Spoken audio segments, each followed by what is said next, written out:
Hello, this is Miss Knight. Today I'm going to read a story called Memoirs of a Goldfish. It's by David Scillian and Tim Bowers. Tim Bowers is the illustrator. David Scillian is the author. Okay, here we go. Day 1. I swam around my bowl. Oops, hit myself. Day 2. I swam around my bowl twice.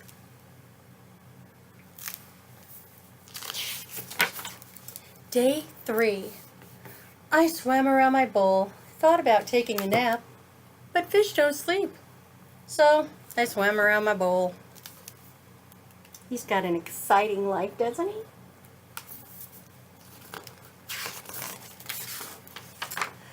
Day 4. I got some company today. I don't like the looks of him a bit.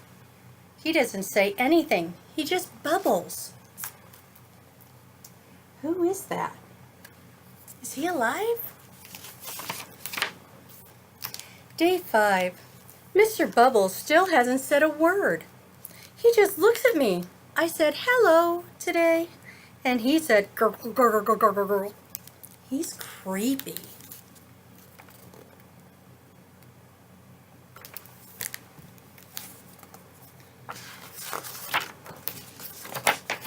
Day 6. Today my bowl looks like a garden.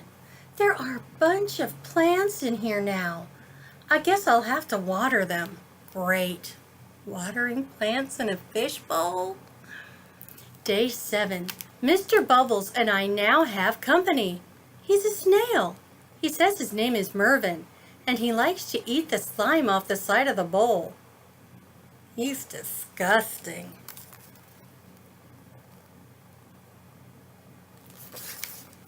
Do you think Mervin would be good in there? Think he's a helper, maybe? Day 8. Things are getting very crowded. While watering the plants, I met a crab named Fred. I offered him my fin, and he nearly cut it off. Even Mr. Bubbles is afraid of him. Fred says I should stay on my side of the bowl. Look, I said, the whole bowl is my side of the bowl. He snapped his claw, and Mervin fainted. I gotta get out of here.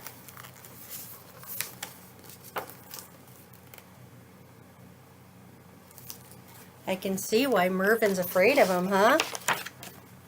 Day 9. That does it. My bowl now contains a second pirate ship, 2 guppies named Rhoda and Clark, and an angelfish named Cha-Cha who says she's from Hollywood. I can't turn around without bumping into something. At least Mervin is happy. There's more gunk on the side of the bowl every day.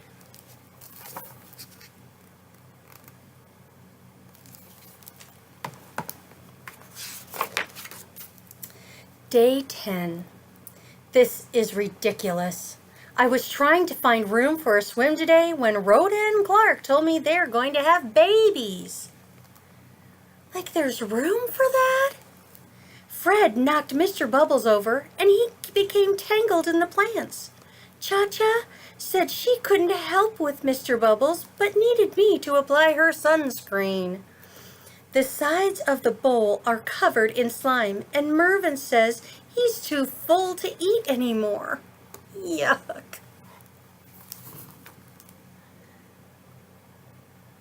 You think that's a good place for the fish to be? I don't know. Day 11. I'm a nervous wreck. Trying to avoid Fred, I turned around quickly this morning and came face to face with my reflection in the mirror. I nearly jumped out of my gills. I don't even look like me anymore. I need to relax.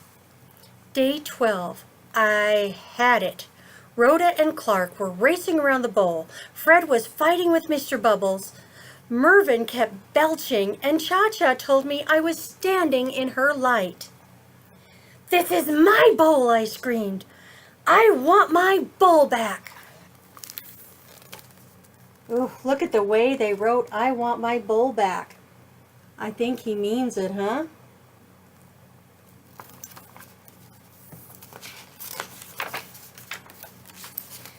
Day 13.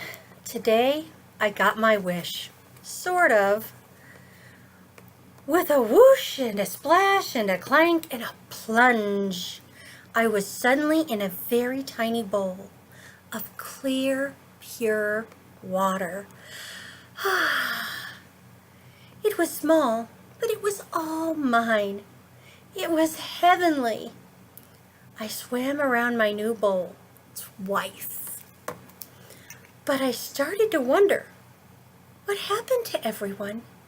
When I last saw Mr. Bubbles, he was tangled in green.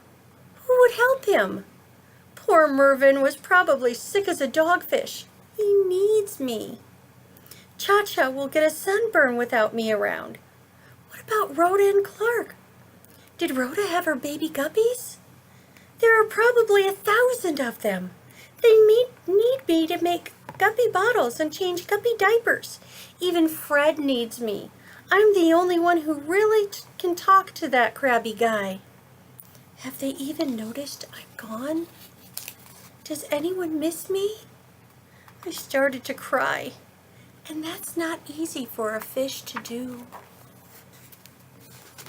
Oh, sorry, here's those pictures.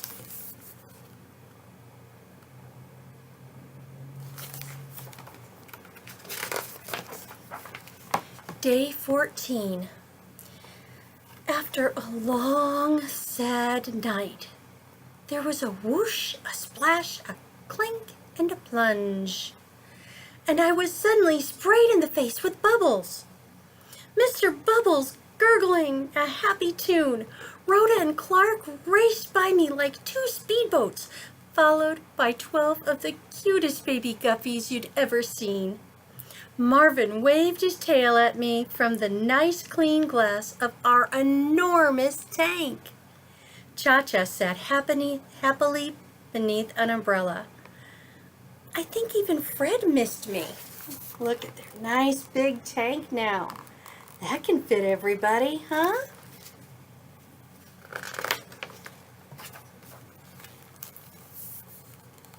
Look at that. We were all back together, and I looked around and realized I was part of a big family. I guess I must have smiled because Clark said, "You look happy." I wanted to see for myself. "Where's the mirror?"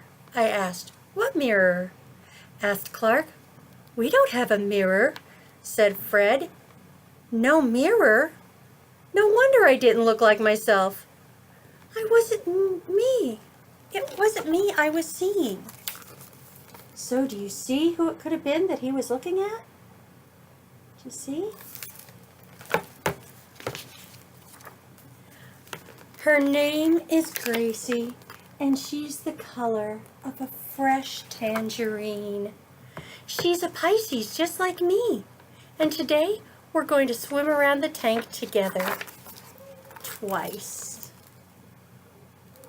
The end. Isn't that a cute book? I really like that. But it makes me think about the difference between a fish bowl and a fish tank. I'd like you to think about that too. What is the difference? Why was the glass so murky and dirty in the fish bowl, yet clean in the fish tank? If you don't know, you can ask an adult. They can tell you. Because there is a big difference between the two. Is it okay to keep 1 or 2 fish in a fish bowl? Or would they be better and happier in a tank? Something to think about, huh? Where would you be happier if you were a fish? Okay, well, thanks for watching. Bye-bye.